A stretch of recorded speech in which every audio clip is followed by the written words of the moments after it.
Teknologi marikultur merupakan bagian khusus dari aquaculture yang melibatkan budidaya organisme laut untuk makanan dan produk lainnya di laut terbuka, bagian tertutup dari laut atau di tangki, kolam atau saluran yang dipenuhi oleh air laut. Contoh penerapan teknologi marikultur dalam kegiatan budidaya adalah: yang pertama, ada keramba jaring apung. Keramba jaring apung merupakan salah satu teknologi marikultur yang cukup ideal dan merupakan salah satu wadah untuk penerapan budidaya perairan secara semi-intensif. Keramba jaring apung memiliki beberapa kelebihan dalam kegiatan budidaya marikultur, antara lain yang pertama, dapat memelihara ikan dengan kepadatan tinggi tanpa kekurangan oksigen. Yang kedua, mempermudah dalam pensortiran dan pemanenan. Yang ketiga, mengurangi tingkat penyebaran penyakit. Yang keempat, menjaga lingkungan. Selain kelebihan, teknologi budidaya marikultur dengan menggunakan keramba jaring apung memiliki beberapa kekurangan seperti: yang pertama, tambahan modalnya tinggi. Yang kedua, tambahan pakan. Dan yang ketiga, pemantauan dan perawatannya harus dilakukan secara rutin. Biota laut yang dapat dibudidayakan menggunakan keramba jaring apung seperti ikan kerapu, ikan kakap, dan ikan baronang.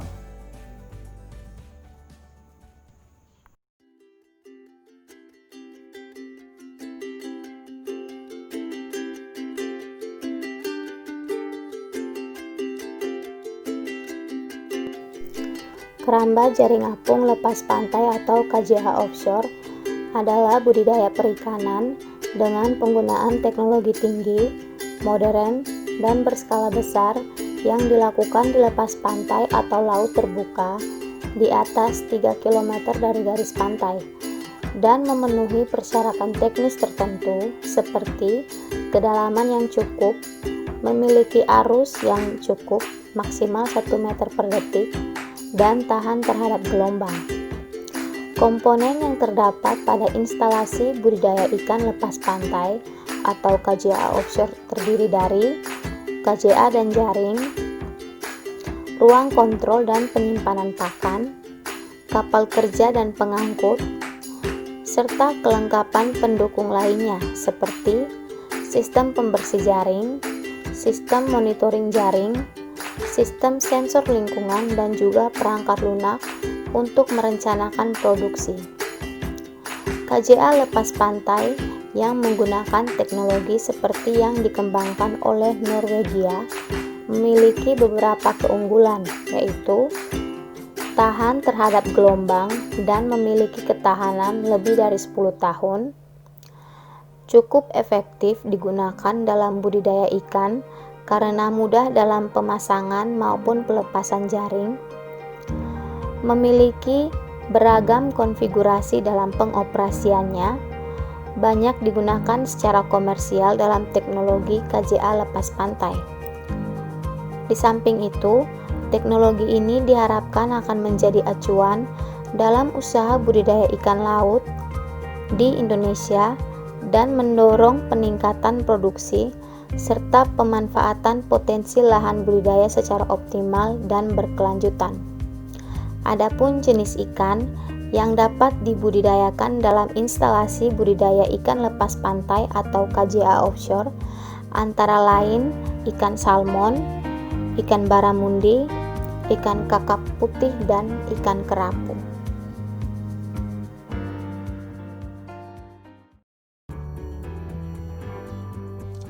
Baik, di sini saya akan menjelaskan jenis-jenis sampah yang biasa masuk ke perairan.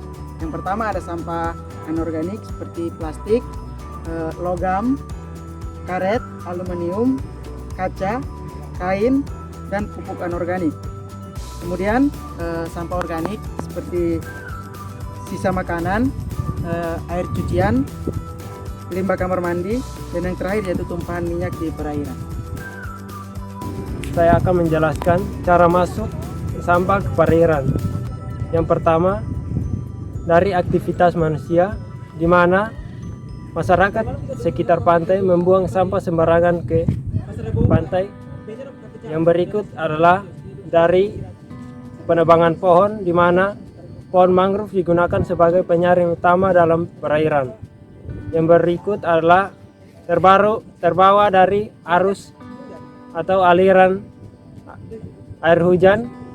Yang berikut adalah akibat aktivitas perairan yang membuang minyak atau limbah langsung ke perairan.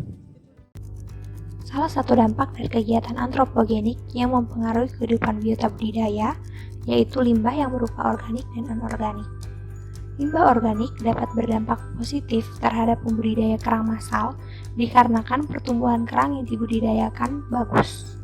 Karena melimpahnya makanan yaitu plankton yang merupakan implikasi dari tingginya kandungan unsur di perairan yang sangat subur.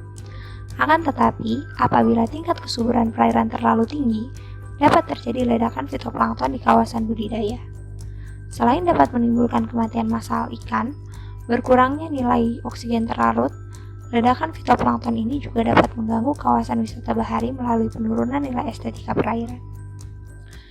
Selain itu, limbah organik juga didapat dari limbah deterjen. Beberapa pengaruh limbah deterjen terhadap lingkungan antara lain gangguan terhadap estetika oleh adanya busa putih di permukaan perairan, penurunan kadar oksigen terlarut perairan, perubahan sifat fisik dan kimia air, serta terjadinya eutrofikasi. Semakin tinggi nilai akumulasi deterjen, maka semakin rendah pula suplai oksigen terlarut di dalam air. Hal ini menyebabkan terganggunya proses respirasi pada ikan, sehingga dampak yang paling buruk adalah kematian pada ikan. Kematian yang terjadi dikarenakan berhentinya fungsi organ tubuh pada ikan akibat tidak terpenuhi oksigen pada proses respirasi atau kandungan deterjen yang toksik tidak bisa ditolerir oleh tubuh ikan. Yang kedua ada sampah anorganik yang mempunyai massa kecil dan mengapung di atas air akan tenggelam. Sekitar 60-80% sampah di laut diperkirakan berasal dari daratan. Hal ini sangat membahayakan biota budidaya, dikarenakan organisme perairan dapat terancam akibat terbelit, sesak napas, maupun termakan sampah plastik. Plastik yang membelit membatasi gerakan, menyebabkan luka dan infeksi, dan menghalangi hewan yang perlu untuk kembali ke permukaan untuk bernapas. Respon fisiologis pada ikan terhadap pencemaran lingkungan. Fisiologi dapat didefinisikan sebagai ilmu yang mempelajari fungsi, mekanisme dan cara kerja dari organ, jaringan, dan sel-sel organisme. Fisiologi mencoba menerangkan faktor-faktor fisika dan kimia yang mempengaruhi seluruh proses kehidupan. Contohnya respon fisiologi ikan yaitu yang pertama adalah terpapar deterjen akan mengalami gangguan pada organnya, terutama insang. Insang akan membengkak, berdarah dan mengeluarkan lendir, dan pada akhirnya ikan mati. Adapun dampak dari limbah cari yang dapat terlihat dari respon fisiologi ikan yaitu dari bukaan mulut. Limbah cari yang terlalu banyak masuk dalam wadah budidaya dapat mempengaruhi kadar oksigen. Gerakan mulut ikan dapat digunakan untuk melihat aktivitas respirasi ikan. Ketika kebutuhan oksigen dalam tubuh tidak tercukupi ataupun ketika kandungan oksigen pada perairan tersebut relatif rendah, keadaan tersebut akan memicu ikan untuk mengambil air sebanyak-banyaknya dengan menggerakkan mulut lebih cepat untuk mencukupi kebutuhan oksigen. Jika kebutuhan oksigen tidak dapat tercukupi, maka ikan mengalami penurunan frekuensi gerakan mulut yang signifikan dan kemudian pingsan atau mati. Yang terakhir adalah sirip dada merupakan salah satu organ keseimbangan yang terdapat di luar tubuh ikan. Gangguan seperti pendedahan racun ataupun perubahan kondisi fisik perairan mampu mengganggu respon fisiologi yang kemudian mengganggu sistem keseimbangan tubuh. Pada sistem keseimbangan tubuh akan terlihat pada gerakan sirip dada ikan. Rendahnya frekuensi gerakan sirip ikan akan mengganggu keseimbangan tubuh yang kemudian posisi ikan akan menjadi tidak lurus atau miring.